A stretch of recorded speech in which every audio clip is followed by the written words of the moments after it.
આગળ આપણે આદેશની રીત શીખવા જઈ રહ્યા છીએ. આદેશની રીતની અંદર આપણે બે બીજગણિત સમીકરણ આપ્યા છે એને નંબર આપી દેવાના.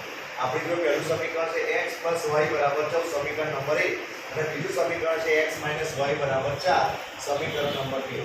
આ બેમાંથી કોઈ એક સમીકરણ લઈ અને કોઈ એક ચલની કિંમત મેળવવાની. તો આપણે સમીકરણ 1 લીધું અને એના ઉપરથી આપણે y ચલની કિંમત મેળવી. સમીકરણ છે x + y = 14.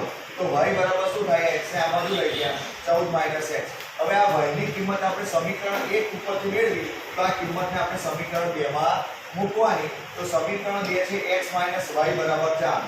એની અંદર આ y ની કિંમત આ જગ્યાએ મૂકો તો આપણને સમીકરણ મળ્યું x - 14 - x = 4. હવે આ માઈનસ ને અંદર ગુણો એટલે x - 14 આ minus plus x = 4. x + x 2x, આ -14 બે બાજુ ગયા એટલે +14, તો 2x = 18. 2x = 18 તો x બરાબર શું મળશે? 18 ભાગ્યા 2. 9 × 2 = 18. હવે ઉડી ગયા તો x ની કિંમત કેટલી આવી? 9 આવી.